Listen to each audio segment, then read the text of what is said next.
பொய் உதடுகள் கர்த்தருக்கு அருவருப்பானவைகள். நம்முடைய நாவினாலே பொய் பேசும்போது கர்த்தர் அருவருக்கிறார், நம்மை வெறுக்கிறார். நாம் உண்மையாய் வாழும்போது கர்த்தர் நம்மை நேசிக்கிறார், நம் மீது பிரியமாய் இருக்கிறார்.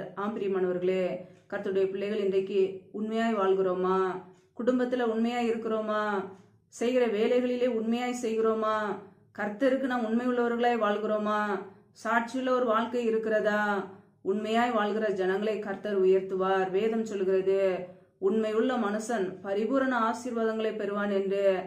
பிரியமானவர்களே, நம்முடைய வாழ்க்கையிலே நம் ஆசீர்வாதங்களை பெற்றுக்கொள்ள வேண்டும் என்றால் உண்மை நமக்குள்ளே இருக்க வேண்டும். செய்கிற வேலைகளிலே உண்மை வேண்டும். குடும்பத்திலே கணவன் மனைவிக்கிடையே உண்மை வேண்டும். பெற்றோர் பிள்ளைகளுக்கிடையே உண்மை வேண்டும். இன்றைக்கு உண்மை இல்லாததினாலே அநேக குடும்பங்களிலே ஆசீர்வாதங்களை சுதந்திரித்து கொள்ள முடியவில்லை. பொய்யான காரியங்களை செய்து பொய் பேசியே கர்த்தருடைய நன்மைகளை இழந்து போய்கொண்டே இருக்கிறார்கள். நம்முடைய வாழ்க்கையிலே நாமே ஆராய்ந்து பார்ப்போம். நாம் தேவனுக்கு பிரியமுள்ளவர்களாய் வாழ்கிறோமா? நமக்குள்ளே உண்மை இருக்கிறதா? நம்முடைய இருதயத்தை பார்த்து கர்த்தர் நம்மை ஆசீர்வதிப்பார்.